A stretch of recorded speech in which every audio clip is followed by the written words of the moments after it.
Hello friend, welcome back to my YouTube channel. তোমরা সবাই কেমন আছো? আমি তো খুব ভালো আছি।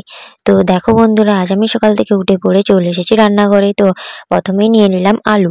তো আলু নেওয়ার পরে তো গোল গোল করে কেটে নিলাম। তো তারপরে আমি নিয়ে নিলাম বেসন। তো তার সাথে নিয়ে নিলাম পরিমাণ মতো হলুদ, নিয়ে নিলাম পরিমাণ মতো নুন, আর নিয়ে নিলাম পরিমাণ মতো লঙ্কার গুঁড়ো। তো তারপরে আমি বেশি না, একটুখানি খাবার সোডা তো নিয়ে একসাথে পরিমাণ মতো জল দিয়ে মিক্সড করে নিলাম।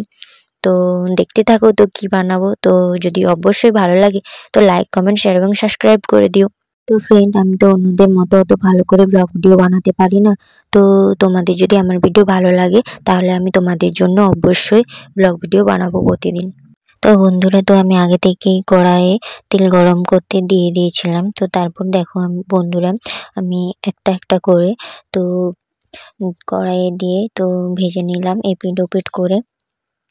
ফ্রেন্ড, এক এক করে তো আমার সবগুলো করা কমপ্লিট হয়ে গেল। তো আলুর পকোড়া রেসিপিটি যদি তোমাদের ভালো লাগে লাইক, কমেন্ট, শেয়ার এবং সাবস্ক্রাইব করে দিবে। সবাই ভালো থেকো, সুস্থ থেকো। তো আজকের মতো টাটা।